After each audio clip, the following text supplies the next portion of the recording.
The government of Uganda recognizes that it is difficult to achieve meaningful, sustainable peace and development if women are not put at the forefront of peace building and conflict resolution processes. The government has demonstrated its commitment to the Women, Peace and Security Agenda as enshrined in the United Nations Security Council Resolution 1325 through the development and implementation of the National Action Plan of Women, Peace and Security since 2008. In March 2021, the President launched the third National Action Plan 2021-2025.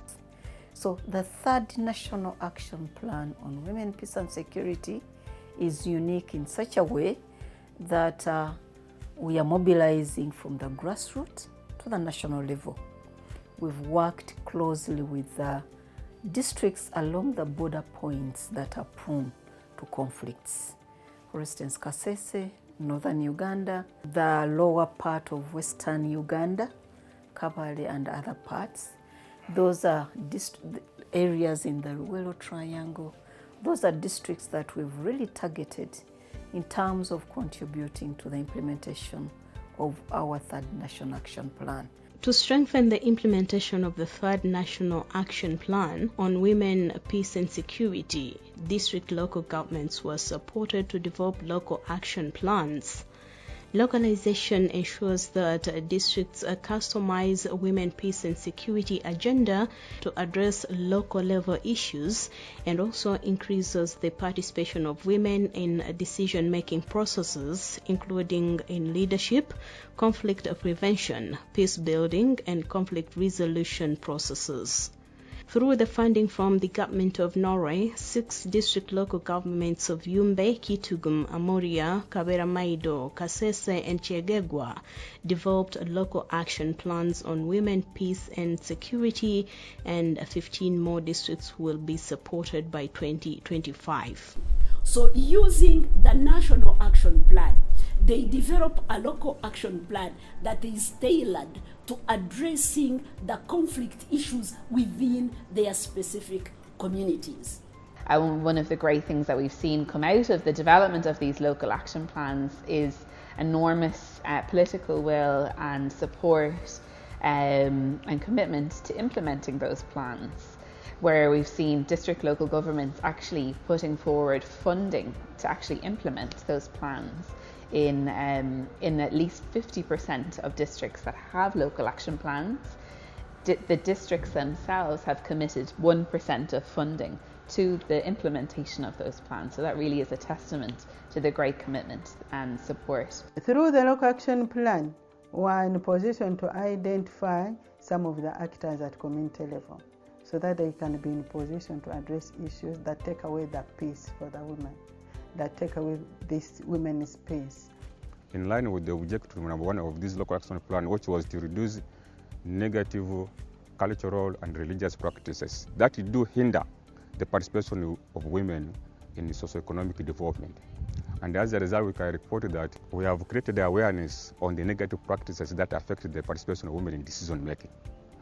We have ably helped the district through off-budget support implementation in implementing activities that actually have helped us to contribute and identify the GBV survivors in various areas of their occurrences, case management in these various settlements where these cases have occurred.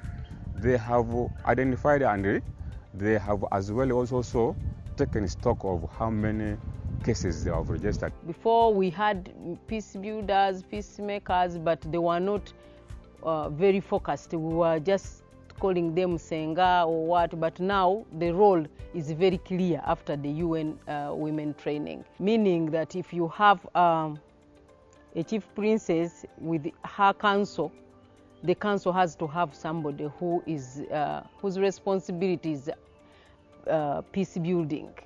and conflict resolution.